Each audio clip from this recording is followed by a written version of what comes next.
आज हम लोग 12th class Hindi Bihar board का पार्ट 3 संपूर्ण क्रांति को पढ़े हैं। अगर आप इसका भाग 1 भाग 2 अगर नहीं पढ़े हैं तो आप डिस्क्रिप्शन बॉक्स में जाइए और उसको पढ़िए।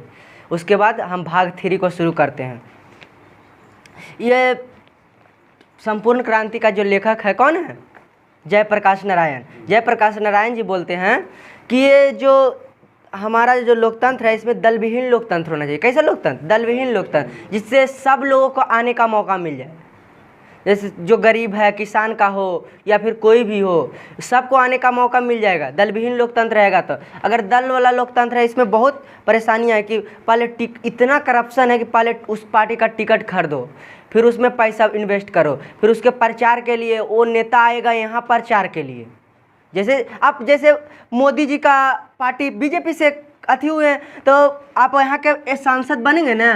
जैसे गया से कोई सांसद है और बीजेपी की पार्टी से जुड़ा हुआ है, तो गया अगर मोदी जी आएंगे तो उसका पूरा इन्वेस्टमेंट का खर्चा कौन उठाएगा? वहाँ का सांसद में नहीं उठाएगा। जिसको तो उस सब जो एम फेम में जो खर्चा होता है, पहले तो उसका टिकट खरीदने के लिए पैसा दो, फिर उसका जो भी बड़ा बड़ा नेता आएगा उसको खरीदने के लिए पैसा दो, बहुत सारे चीज़ों को खरीदने के लिए पैसा ज़रूरत हो जाता है। इसलिए ये बहुत करप्शन का शिकार हो जाता है दल वाला लोकतंत्र। तो दल विहीन लोकतंत्र बन जाएगा तो बहुत अच्छा हो जाएगा और कम्युनिस्ट बंद हुए इस मूल सिद्धांत का विस्मरण होगा। जैसे स्टूडेंट के पास है तो स्टूडेंट के पास उतना पैसा थोड़ी नहीं रहता है चुनाव लड़ने के लिए कि वो विधायक का टिकट खरीद लेगा। देखे हो आज तक, चाहे आप कितना पढ़ लीजिए ना, अच्छा वाला पार्टी आपको नहीं देगा टिकट।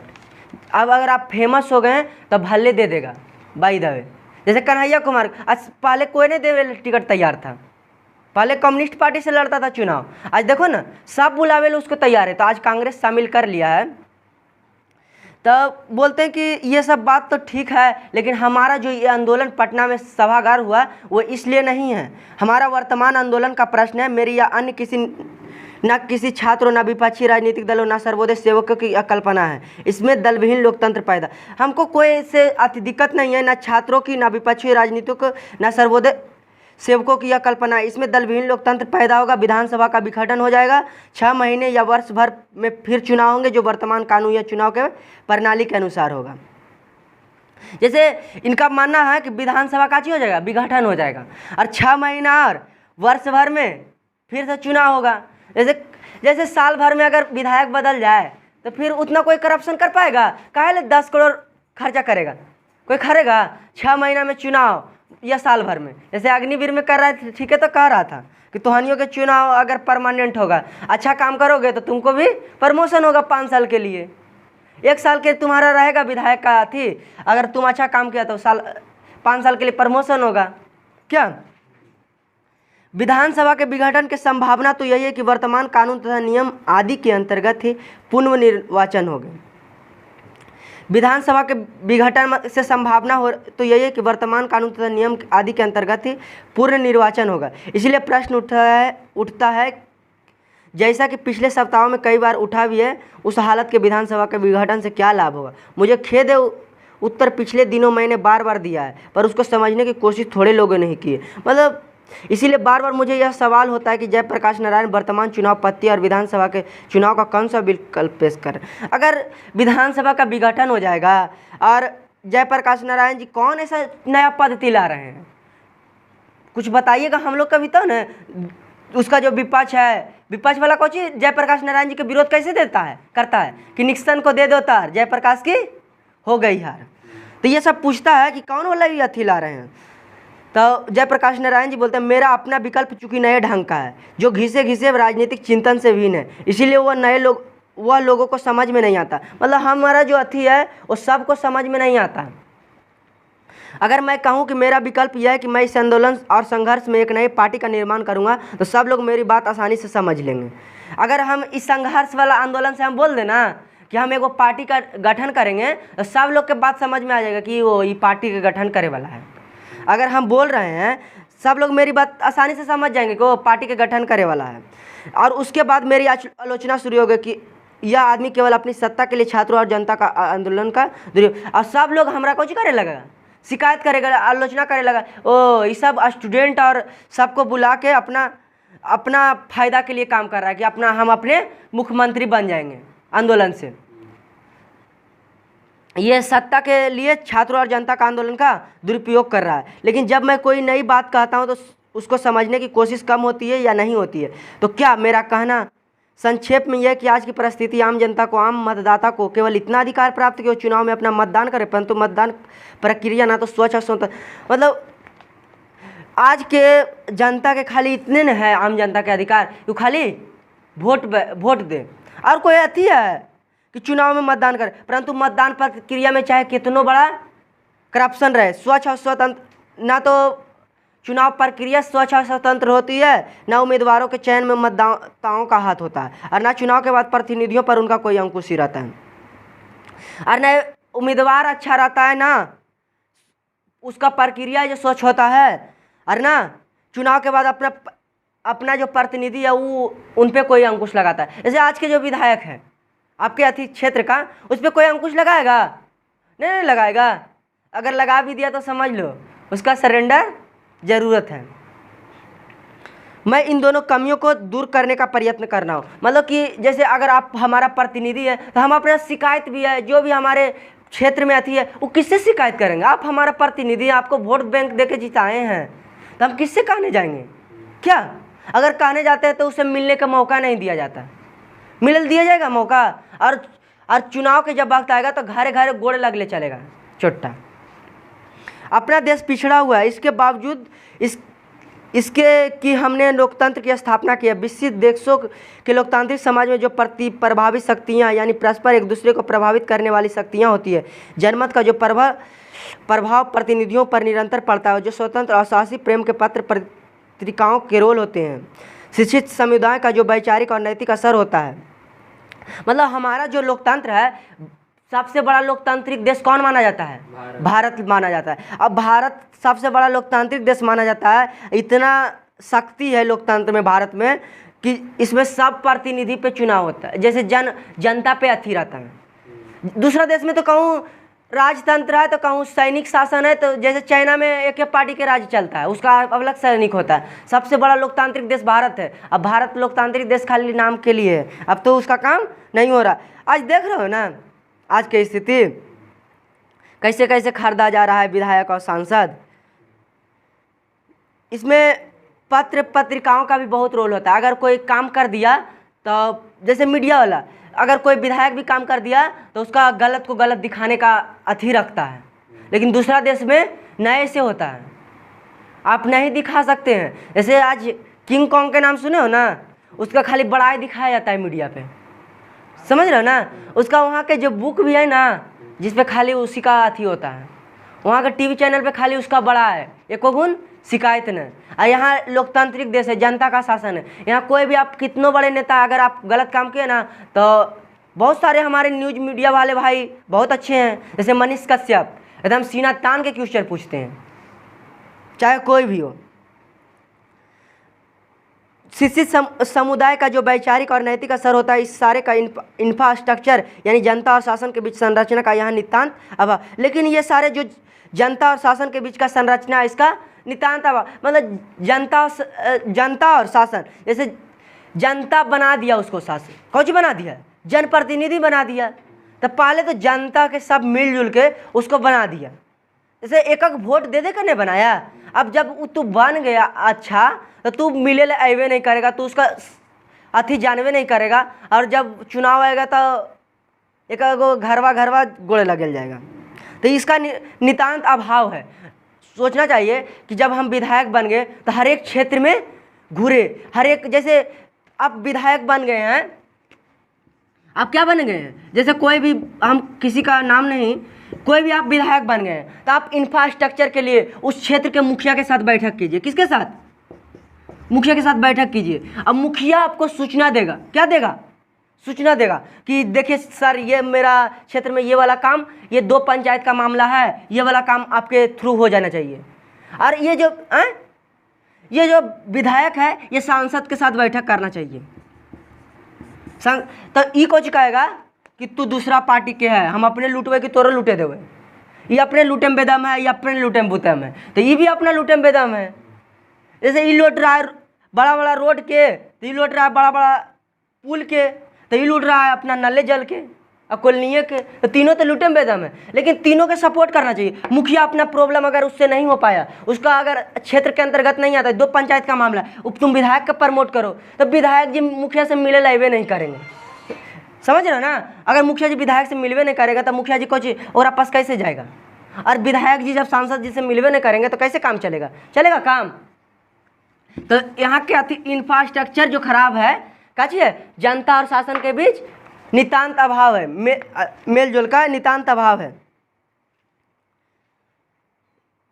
इस सारे में ऐसी स्थिति में हमारा लोकतंत्र केवल नाम मात्र का रह जाता है। ऐसा स्थिति में कुछ हो जाता है, लोकतंत्र तो हम लोग कहे जाते हैं, लेकिन लोकतंत्र सिर्फ नाम मात्र के लिए रह जाता है। लोकतंत्र रहता है, लोकतंत्र में लोगों का शासन होना चाहिए। लोगों का शासन कहाँ है? इसमें पूरी अंतरिम संरचना का इंफ्रास्ट्रक्चर का निर्माण तो एक दिन में नहीं हो सकता, परंतु इसके अभाव में आम जनता या मतदाता मतदान के सिवा कोई भी पर्दा अदा नहीं कर सकते। लेकिन ये वाला जो काम है एक दिन में तो नहीं हो सकता, लेकिन उसके अभाव में आम जनता या मतदान के सिवा कोई पार्ट अदा नहीं कर सकता। न जो जनता है कुछ तो कर नहीं सकता, सिर्फ मतदान ही ना कर सकता है। और उसके पास कोई ताकत है विधायक और सांसद को हटाने के लिए? वो मतदान ही उसके पास एक ताकत है जिससे वो सत्ता को परिवर्तन कर सकता है, जिसके परिणाम स्वरूप मंत्री तथा विधायक निरंकुश और स्वच्छंद हो जाते हैं। अगर जिसके परिणाम स्वरूप मंत्री और विधायक निरंकुश और स्वच्छंद हो जाते हैं। ऐसे में देख रहे हो ना हमारे विधानसभा का क्षेत्र का हाल। पहले विधायक जी थे, उनको अब होश ठंडा हो गया, जरा अति हो गए ना, तो उनका होश ठंडा हो गया। अब नया वाला आए हैं, अगर वो भी अच्छा काम नहीं करेंगे तो जनता के पास ही ताकत है कि उनको भी कुर्सी पे अभी चढ़ाया है। अगर आप अच्छा काम नहीं करते तो अगला साल फिर आपका भी बारी है क्या? तो जनता के पास यही ताकत है जिससे कुछ प्रतिनिधि को क्या बना सकता है? निरंकुश बना सकता है, स्वच्छंद बना सकता है। और जनता का किसी प्रकार का अंकुश उन पर नहीं रहता, सिवाय इस भय के कि अगले चुनाव में जनता यदि चाहे तो उनको वोट नहीं दे। परंतु यह भी भय कि रुपया जाति बल प्रयोग मिथ्याचरण आदि के कारण निष्भरम हो जाता है। देखो उनको ये भी डर रहता है कि अगर हम काम गलत किए हैं तो हमको वोट नहीं मिलेगा, लेकिन ये भी अथी रहता है कि पैसा देके तो हम वोट खरीद लेंगे, जाति के बल पे हम वोट खरीद लेंगे। जैसे आज बिहार में सबसे ज़्यादा कास्ट किसका है? यादव का। अब कोई भी पावर है कितना खराब काम करेगा ना, तेजस्वी यादव और अति यादव, अरे यार तुम मुख्यमंत्री बनने के लिए तैयार हो तो तुम अपना खाली विधानसभा का अच्छा करो ना। नंबर 1 विधानसभा तुम्हारा होना चाहिए तो तुम मुख्यमंत्री बनोगे, हम सब सपोर्ट करेंगे तुम्हारा। तो अपने विधानसभा तो कचरा विधानसभा नहीं, तो स्कूल विधानसभा में अच्छा है, नहीं तो हॉस्पिटल अच्छा है, अब मुख्यमंत्री बनने के लिए तैयार है क्या? अब तुम जाति के नाम पे वोट ले लेता है वहाँ और अथी करते रहते हो। अपना विधानसभा का ठीक करो। जो सांसद बनना चाहता है कि मंत्री हम बने तो अपना संसदीय क्षेत्र को अच्छा करो क्या? तो करवे नहीं करेगा और जाति पे, रुपया पे, बल प्रयोग पे, मिथ्याचरण पे कुछ झूठा आरोप लगा देगा कि वो वाला पार्टी खराब है, वो वाला पार्टी ने रोजगार नहीं दिया तो इसका वोट दो, वो वाला पार्टी ऐसे किया। अगर तुमको बनना ही है मुख्यमंत्री तो अपना नंबर 1 विधानसभा बनाओ कि बिहार में आके देखो, और उसका जब भी प्रचार में जाओ तो उदाहरण दो कि हमारे विधानसभा की तरह हम बिहार को बनाना चाहते हैं। तो आप एक और रोल मॉडल देवे नहीं करते हैं और अथी मुख्यमंत्री बनना चला। अब चूंकि प्रदेश के छात्र, युवक, सर्वसाधारण जनता जागृत हो गई है, वो अपने बढ़ रही है अब, लेकिन अब जनता भी जागृत हो गई है, बढ़ रही है और कुछ नया चाहती है, वर्तमान परिस्थिति को परिवर्तन करना चाहती है। अतः इस परिस्थिति का लाभ उठाकर मैं चाहूँगा कि आज जो असंगठित जनता है उसमें ऐसी शक्ति आ जाए कि वो सही आदमी का चुनाव कर सके और चुनाव के बाद अपने प्रतिनिधियों के आचरण पर यथासंभव अंकुश रख सके। मतलब आज की जनता में हमें ऐसा शक्ति पैदा करना चाहते हैं कि उस सही व्यक्ति को चुनाव कर सके। जैसे जनप्रतिनिधि तो बहुत खड़ा होता है विधायक में, लगता है 10-20 को, लेकिन सही जो जनप्रतिनिधि है उसका चुनाव कर सके और जब जनप्रतिनिधि बन जाए तो यथासंभव उस पर अंकुश लगा सके। मतलब उससे डायरेक्ट क्वेश्चन पूछ सके कि आप रोड बनाया तो यही रोड, जैसे आज मनीष कश्यप एकदम सीना तान के प्रश्न पूछता है, वैसा कोई आज मीडिया वाला नहीं है। सब मीडिया तो चुगलखोर हो गया है। लोकतंत्र के चौथा स्तंभ कहा जाता था मीडिया को, आज तो इतना खराब मीडिया हो गया है कि क्या बताएं। खाली जो नेता रहेगा उसी का प्रचार करते रहेगा छोटा। इस संबंध में मेरा कुछ सुझाव है। एक तो यह कि जब विधानसभा का अगला चुनाव हो तो हमारी छात्र संघर्ष और जन संघर्ष समितियों मिल करके आम राय से अपना उम्मीदवार खड़ा करें, अथवा जो उम्मीदवार खड़े किए जाए उनमें से किसी को मान्य करें। मतलब हमारा जो राय है क्या है कि अगला जो विधानसभा होने वाला है, कौन बोल रहे हैं, जयप्रकाश नारायण, कि अगला जो विधानसभा का चुनाव हो जो हमारी उम्मीदवार खड़ा किया जाए, या फिर सब लोग का मत होके एक उम्मीदवार को खड़ा किया जाए, उसको सपोर्ट किया जाए। यदि इन समितियों के बीच आम राय नहीं होती है तो हम कोई ऐसा रास्ता बनाएंगे जिससे आपस में फूट हुए बगैर ये समिति अपना उम्मीदवार खड़ा कर सके। मतलब अगर ऐसा हुआ कि एक के छात्र संघ समिति से 2 उम्मीदवार को चुना चाहेगा तो हम अपना योगदान देंगे कि उसमें फूट नहीं हो पाए, और ये कोई ऐसा रास्ता बनाएंगे जिसमें आपस में फूट, परंतु बगैर ये समिति अपना उम्मीदवार खड़ा कर सकेगी या किसी एक उम्मीदवार पे अपनी मान्यता दे सकेगी। मतलब हम ऐसा रास्ता निकालेंगे जिसमें एक उम्मीदवार को मान्यता दे सकेंगे। इस प्रकार के चुनाव में जनता का एक बहुत बड़ा पार्ट होगा, यानी जनता और छात्रों के संघर्ष समितियां उम्मीदवार के चयन में अपना महत्वपूर्ण रोल अदा करेगी। दूसरी बात यह कि जो भी उम्मीदवार अमुक चुनाव के क्षेत्र से जीतेगा उसके भावी कार्यक्रमों पर कड़ी निगरानी रखने का काम ये संघर्ष समितियाँ करेगी। बोल रहे हैं कि आपस में हम लोग सब मतभेद होकर जो उस छात्र संघ समिति है सब एकजुट होके कुछ करेगा, एक उम्मीदवार को खड़ा करेगा। क्या करेगा? एक उम्मीदवार को खड़ा करेगा। अगर ऐसा बात नहीं बनता, अगर एक विधानसभा क्षेत्र से 2-3 उम्मीदवार अगर खड़ा हो जा सकते हैं तो आपस में राय बना के एक को क्या किया जाए, सपोर्ट किया जाए। सपोर्ट के कोई ऐसा रास्ता बनाया जाए जिससे उस उम्मीदवार को अति किया जाए, कूटनीति के जरिए उसको खड़ा होने दो। क्या? और जब वो विधानसभा क्षेत्र से जीत जाता है, जब वो क्या बन जाता है, विधायक बन जाता है, जब वो विधायक बन जाता है तो जो हमारा संघर्ष समिति है उस पर क्या करेगी, निगरानी रखेगी कि कौन काम में कितना पार्ट घुसपैठ कर रहा है। उस पर कौन रखेगी निगरानी? छात्र संघ समिति निगरानी रखेगी।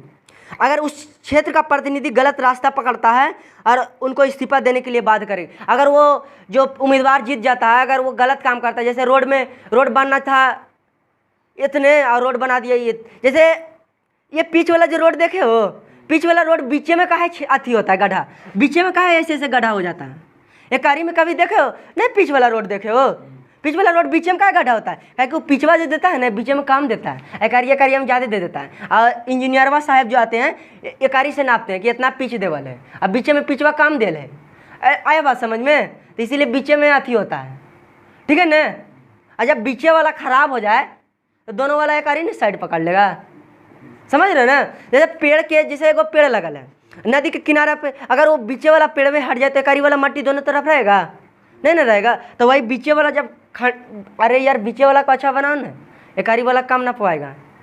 तो बीची वाला का क्या करेगा, इतना इंची पीछ देगा और एकारी वाला को मोटा कर देगा कि ज़्यादा पीछे लगा है, ठीक है ना।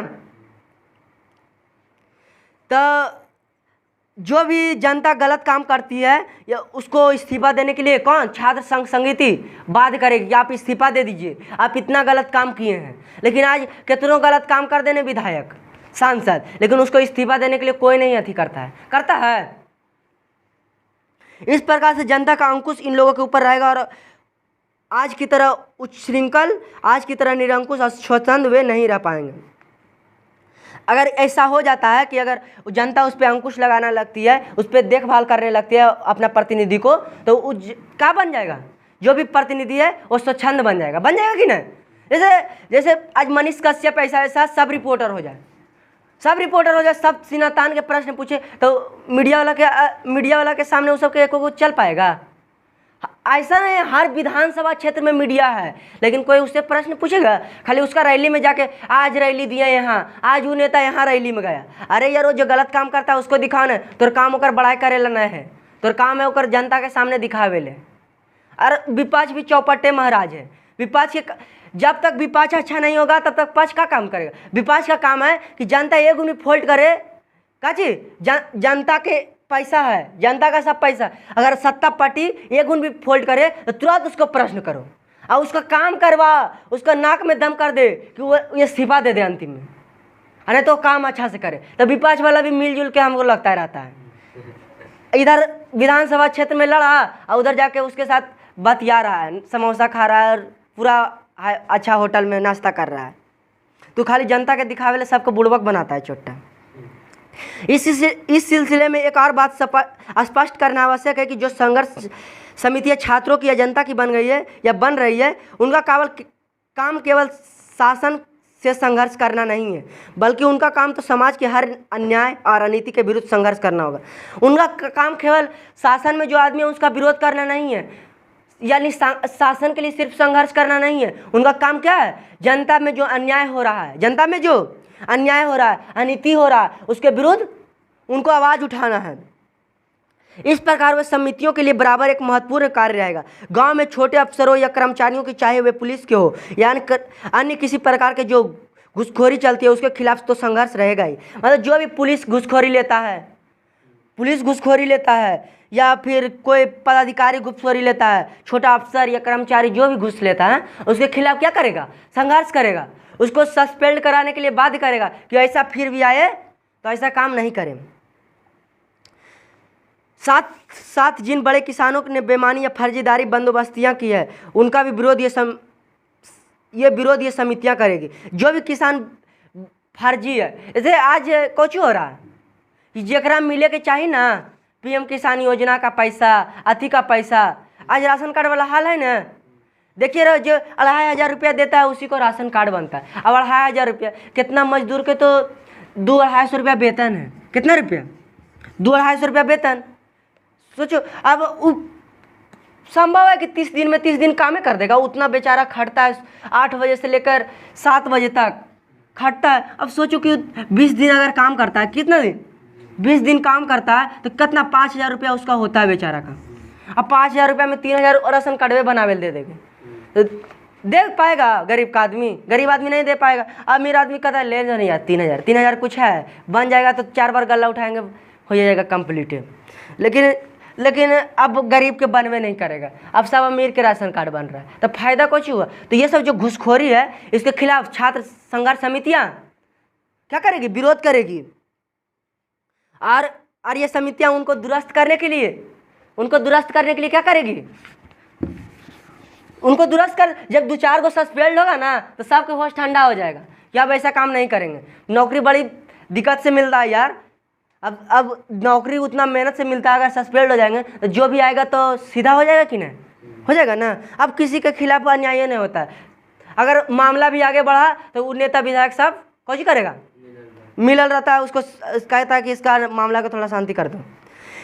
इस गांव में तरह तरह के अन्याय होते हैं। मेरी कल्पना है कि समितियाँ उन अन्याय को भी, गांव में अनेक तरह का अन्याय होता है। कुछ होता है, आज जितना भी सरपंच है, मुखिया है, कुछ करता है, सब पैसा कह ले। सरपंच की जितना पावर होता है ना, उतना पावर किसी और का नहीं होता है। जज के इतना पावर होता है उसका, सरपंच के। समझो अपने पंचायत के लिए जज है। क्या है?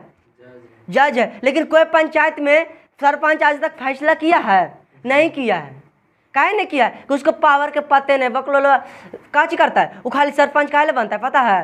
कि 10% हमको भी मिलेगा ना, उसमें से 10% चाहे 15% के लिए वो सरपंच बनता है। ठीक है ना। तो मेरी कल्पना है कि जो भी गांव में तरह तरह के अन्याय होते हैं, उसको भी संघर्ष समितियां क्या करेगी? उन अन्यायों को रोकेगी। इस प्रकार से जनता की, छात्रों की ये निर्दलीय संघर्ष समितियां अस्थायी रूप से कायम रहेगी। इस प्रकार छात्रों की जो संघर्ष समितियां हैं वो क्या रहेगी? कायम रहेगी। और केवल लोकतंत्र के लिए नहीं, बल्कि सामाजिक, आर्थिक, नैतिक क्रांति के लिए अथवा संपूर्ण क्रांति के लिए बहुत महत्वपूर्ण कार्य करेगी। मतलब ये सिर्फ आर्थिक के लिए नहीं कि वो सत्ता के लिए काम करेगी, अपना वैल्यू बढ़ाने के लिए, वैसा नहीं, ये आर्थिक के लिए भी काम करेगी कि रोजगार कैसे दिया जाए। मुखिया को, अगर मुखिया इसमें अति कर रहा है तो उसको कैसे रोजगार दिया जाए, आर्थिक स्थिति कैसे कि सब गांव का मजबूत किया जाए, उसका नैतिक स्थिति। जैसे मुखिया का, जैसे सरपंच का जो नैतिक कार्य होता है, नैतिक कार्य मतलब उसका काम होता है कि कुछ करना, सबका पंचायत में जो जिसका भी मामला है उसको एकदम अपने अनुसार उसका फैसला देना। मतलब कि पंचायत का बोले ना, जज कौन होता है? सरपंच होता है। ठीक है दोस्त, आज के लिए इतना ही रहने देते हैं। चैप्टर जो है संपूर्ण क्रांति आज समाप्त हो गया दोस्त। इस वीडियो में इतना ही।